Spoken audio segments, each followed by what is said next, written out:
예수가 선택한 십자가. 맥스 루케이도. 1장. 바로 너를 위해 한 일이다. 선물에 담긴 하나님의 약속.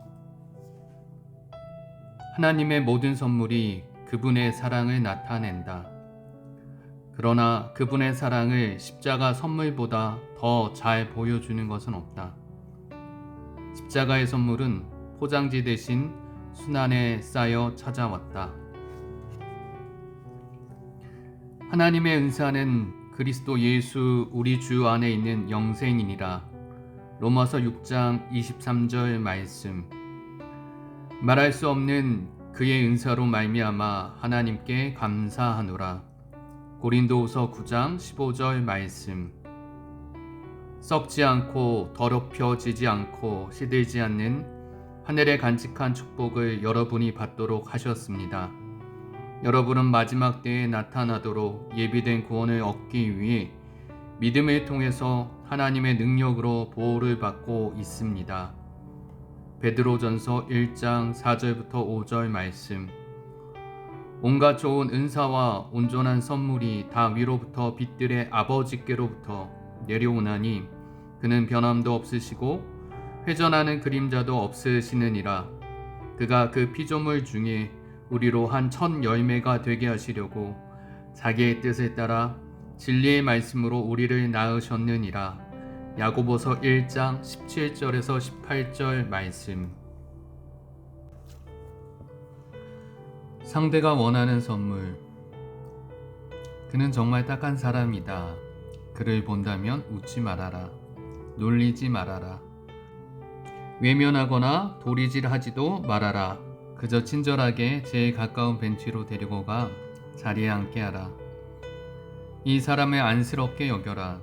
그는 지금 너무 두렵다. 휘둥그레진 저 눈을 보라. 그는 맨하탄의 거리에 나온 사슴이요 도시의 정글을 걷는 타잔이다. 그는 무추로 나온 고래다. 어쩌다 무채까지 나왔으며 어떻게 돌아가야 할지 막막하기만 하다. 이 비참해 보이는 생물은 누구인가? 창백한 얼굴의 이 고아는 누구인가? 그는 바로 백화점 여성복 코너에 들어온 남자다. 아내의 선물을 사기 위해서 말이다. 때는 크리스마스일 수도 있다. 아내의 생일일 수도 있고 결혼 기념일일 수도 있다. 동기가 무엇이든 그는 스포츠 용품점, 식당가, 전자제품 매장의 대형 텔레비전 화면 등 자신의 친숙한 서식지를 뒤로하고 여성복 매장이라는 미지의 세계로 발길을 들여놓았다. 당신이 봐도 쉽게 눈에 띌 것이다. 통로에 미동도 없이 서 있는 사람이 그다. 옆구리에 땀자국만 아니라면 영락없이 마네킹인 줄 알 것이다. 하지만 그는 마네킹이 아니라 여자의 세계에 들어온 남자다. 그는 여태껏 이렇게 많은 속옷을 본 일이 없다. 자신의 속옷을 사러 대형 마트에 가면 속옷들은 전부 포장되어 달랑 선반 한 줄에 진열되어 있다. 하지만 이곳은 그야말로 레이스 천지다. 그는 아버지로부터 이런 장소에 대해 경고를 들은 적이 있다. 머리 위 표지판에는 란제리라 쓰여 있지만 그는 여기가 그럴 곳이 아님을 안다. 그래서 계속 걷지만 실은 어디로 가야 할지 모른다. 아마 이런 순간에 나처럼 잘 준비된 남자도 많지 않으리라.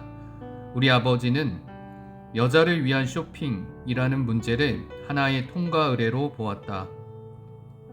아이들이 성교육을 받거나 처음 넥타이를 매는 일처럼 말이다. 아버지는 우리 두 형제에게 쇼핑이라는 위기를 넘기는 방법을 가르쳐 주었다.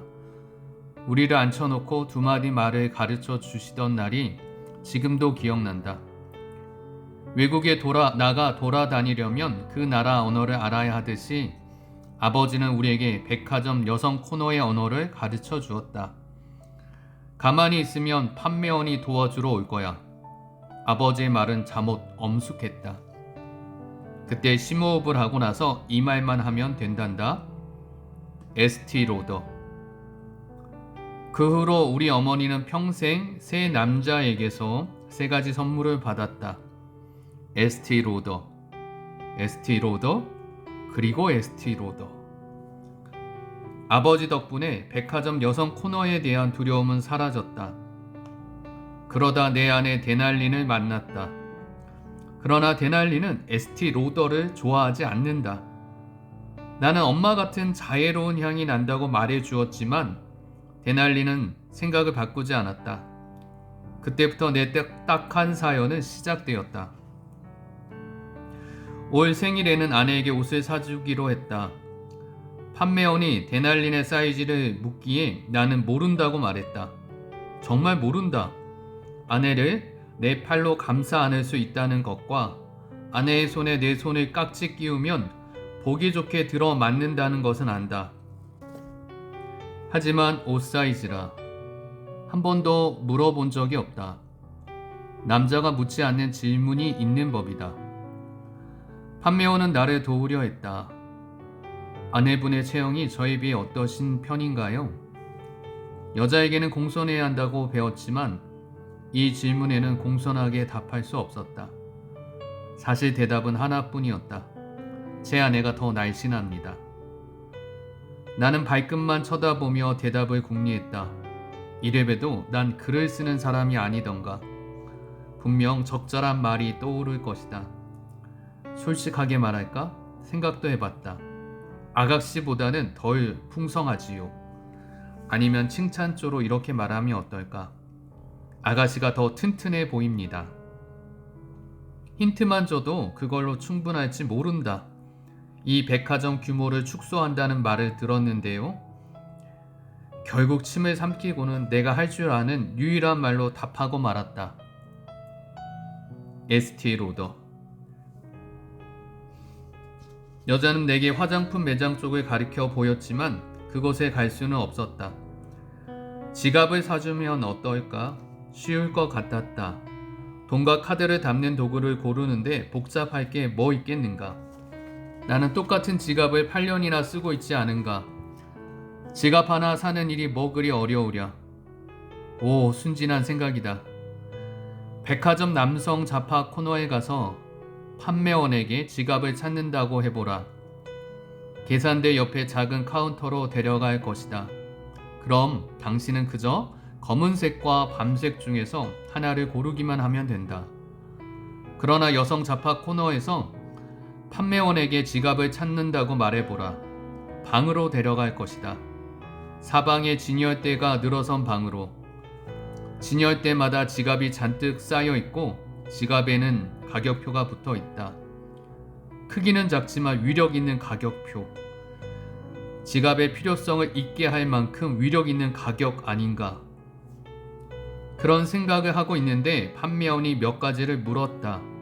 나로서는 대답이 묘연한 질문들이었다. 부인께서 어떤 종류의 지갑을 원하시나요? 내 멍한 표정을 보고 아무 생각도 없음을 알아차린 듯 여자는 지갑의 종류를 늘어놓기 시작했다.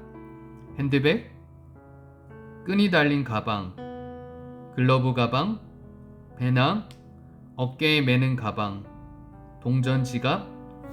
종류가 하도 많아 어지러웠다. 나는 졸도라도 할 것 같아 그대로 자리에 앉아 무릎 사이에 고개를 쳐박고 싶었다.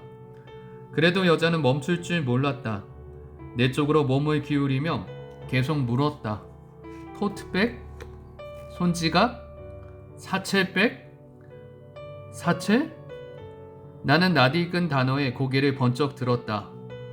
사첼 페이지는 메이저리그 투수가 아니었던가? 답은 그거였다. 난 어깨를 쭉 펴고 보란듯이 말했다. 사첼이요. 여자는 내 답이 마음에 안 드는 눈치였다. 사첼백도 브랜드가 얼마나 많은지 내가 모르는 이름들을 속사포같이 쏟아냈는데 하나도 알아들을 수 없었다.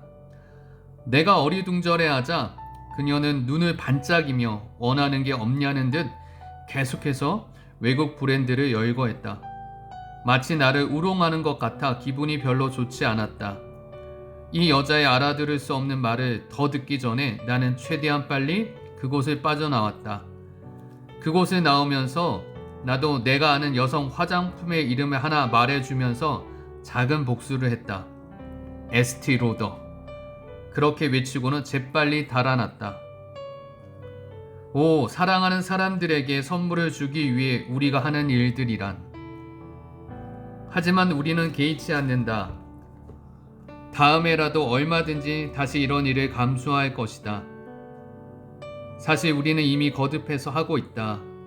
매년 크리스마스, 생일, 그 외의 모든 기념일마다 우리는 낯선 곳을 찾는다. 어른들이 장난감 가게에 가고 아빠들이 10대가 좋아하는 가게를 찾는다. 아내들이 스포츠 용품 매장에 가고 남편들이 여성 지갑 매장에 간다. 별난 곳에 들어가기만 하는 것이 아니라 별난 일들도 한다. 아빠가 아들에게 깜짝 선물을 주기 위해 한밤중에 자전거를 조립한다. 아내가 남편을 위해 마그네슘 합금제를 쓴 새로운 자동차 바퀴를 계단 밑에 숨겨 놓는다. 어떤 남편은 결혼 기념일에 아예 극장을 통째로 빌려 아내와 함께 극장 스크린으로 본인들의 결혼식 사진을 보았다는 얘기도 들었다. 이런 일을 우리는 얼마든지 다시 할 것이다. 성김이라는 이름의 포도를 눌러 짜서 인생의 가장 달콤한 포도주를 마신다. 선물을 주는 일 말이다. 선물을 줄 때 우리는 가장 멋있다. 사실 선물을 줄 때 우리는 가장 하나님을 닮았다. 하나님이 주신 십자가 선물. 하나님이 왜 그렇게 많이 주시는지 궁금한 적이 있었는가? 우리는 그보다 훨씬 적은 것만 가지고도 존재할 수 있다. 그분은 세상을 온통 평평한 땅으로 잿빛으로 남겨두셨을 수도 있다. 그러셨다고 해도 우리는 차이를 몰랐을 것이다. 하지만 그분은 그러지 않으셨다. 돋는 해에 주홍빛 흩뿌리시고 푸른 하늘을 펼치신 그분. 거위들이 모여 지내는 모습은 볼수록 얼마나 신기한가. 털 복숭이 다람쥐 꼬리, 새의 노래며 닭의 종종 걸음, 장엄하게 울리는 천둥 소리는 정녕 그분의 일무였을까. 꽃향기는 웬 것이며 음식 맛은 또 왜인가. 우리 얼굴의 그 표정 보고 싶으심 아닐까. 우리도 사랑을 표현하기 위해 선물을 하는데 하나님은 얼마나 더 그리하실까.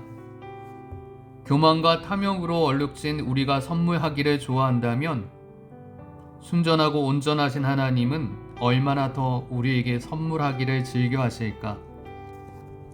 예수님은 물으신다. 악한 사람이라도 자기 자녀에게는 좋은 선물을 줄 줄 아는데 하물며 하늘에 계신 너희 아버지께서 구하는 사람에게 더 좋은 것을 주시지 않겠느냐.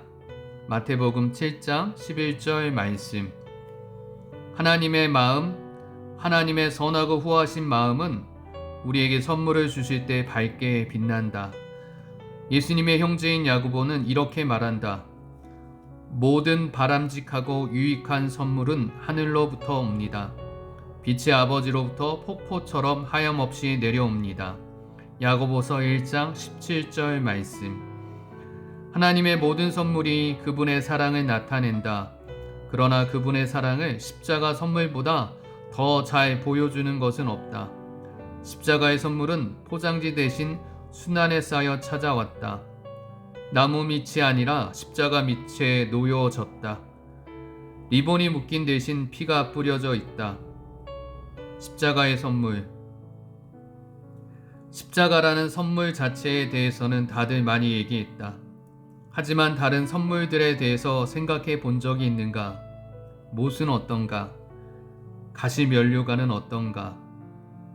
군병들이 취한 옷은 어떤가? 장례를 위해 드려진 수의는 또 어떤가? 당신은 시간을 내어 이런 선물들을 열어본 적이 있는가? 알다시피 그분은 이 선물들을 꼭 주시지 않아도 됐다. 우리의 구원을 위해 꼭 필요한 행동은 오직 피를 흘리시는 것이었지만 그분이 하신 일은 더 많다. 훨씬 많다. 십자가 장면을 들여다보라. 무엇이 보이는가? 포도주를 적시내면 죄패, 그리스도 양옆에 두 십자가, 당신의 얼굴이 밝아지며 눈이 휘둥그레지는 단 1초도 안 되는 그 짧은 순간을 위해 마련된 하나님의 선물이다. 당신은 하나님께 이렇게 속삭인다. 저를 위한 일입니까? 주님의 온화한 얼굴을 찢어놓은 그 고통의 면류관, 살과 나무를 뚫고 주님을 거기 매달아 놓은 세 개의 못, 피가 필요하다는 것은 이해합니다. 주님의 희생 또한 받아들입니다. 하지만 쓰디쓴 해면과 살을 찢는 창, 주님의 얼굴에 뱉던 그 침은 꼭 십자가여야 했나요? 배반자의 입맞춤으로 시작되어 삶과 죽음 사이에 매달린 그 6시간보다 덜 잔혹한 죽음도 있지 않나요? 오 아버지, 당신은 괴롭다. 고요해진 마음으로 그분께 묻는다. 황송한 질문이지만 정말 궁금합니다. 진정 저를 위해 하신 일입니까? 용기를 내어 이런 기도를 드려보자. 감히 그런 생각을 가져보자. 십자가 언덕에는 하나님의 선물이 가득하지 않을까? 함께 그것들을 살펴보지 않겠는가? 처음인 것처럼. 어쩌면 정말 처음으로 그 은혜의 선물들을 풀어보자. 선물들의 손을 대보라. 십자가의 나뭇결을 느껴보고 가시가 엮인 면류관을 더듬어보고 못의 머리 부분을 매만져보라. 이제 잠시 멈춰 귀 기울여보라. 그분의 속삭임이 들려올 것이다.